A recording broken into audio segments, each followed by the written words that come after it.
মঙ্গলবার রাতে রাধাকিশোরপুর থানার পুলিশের কাছে খবর আসে মাতাবাড়ি বুইরাধিকির পাড় এলাকায় মদ বিক্রেতা হিসেবে চিহ্নিত কালাচাঁদ পাল নিজ বাড়িতে প্রচুর সংখ্যক বিলিতি মদ বিক্রি করতে মজুত রেখেছে।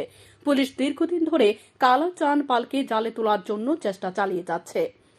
পুলিশ তাকে আটক করতে পারছে না। পুলিশ আসার আগেই পালিয়ে যায় অভিযুক্ত কালাচাঁদ পাল। মঙ্গলবার রাতেও ব্যতিক্রম হয়নি, পুলিশের চোখে ধুলো দিয়ে পালিয়ে যায় সে। অবশেষে মঙ্গলবার রাতে পুলিশ কালাচাঁদ পালের বাড়িতে বিশাল সংখ্যক পুলিশ নিয়ে ঘেরাও করে, কিন্তু সে পালিয়ে যায়। পুলিশ কালাচাঁদ পালের বাড়িতে তল্লাশি চালিয়ে প্রচুর পরিমাণে বিলিতি মদ উদ্ধার করে, যার কালো বাজারে মূল্য প্রায় 40 থেকে 50 হাজার টাকা হবে বলে জানা যায়। সংবাদ মাধ্যমের মুখোমুখি হয়ে রাধাকিশোরপুর থানার পুলিশ জানায়, কালাচাঁদ পাল দীর্ঘদিন ধরে বিলিতি মদ বিক্রি করে আসছে। তবে মঙ্গলবার রাতে পুলিশ কালাচাঁদ পালকে আটক করতে না পারলেও তার বিরুদ্ধে একটি মামলা হাতে নিয়ে কালাচাঁদ পালকে আটক করার চেষ্টা করবে বলে জানায়।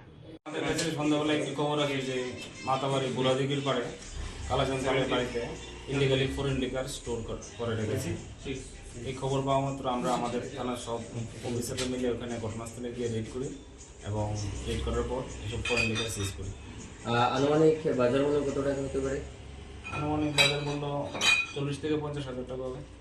আচ্ছা, কাউকে কি গ্রেপ্তার করা সম্ভব হয়নি? আমাদের উপস্থিতি টের পেয়ে ওই কালাচাঁদ পাল বাড়ি থেকে পালিয়ে যায় এবং তার বিরুদ্ধে আমরা পিআর সাবমিট করবো। আগেও কি সেই ব্যক্তি এই ধরনের কাজে লিপ্ত ছিল নাকি প্রথমবার? আমরা তো আজকে আগেও এই ধরনের কাজে লিপ্ত ছিল, কিন্তু আমি আজকে প্রথমবার ওনার বাড়ি থেকে সিজ করেছি। সান্দন টিভি।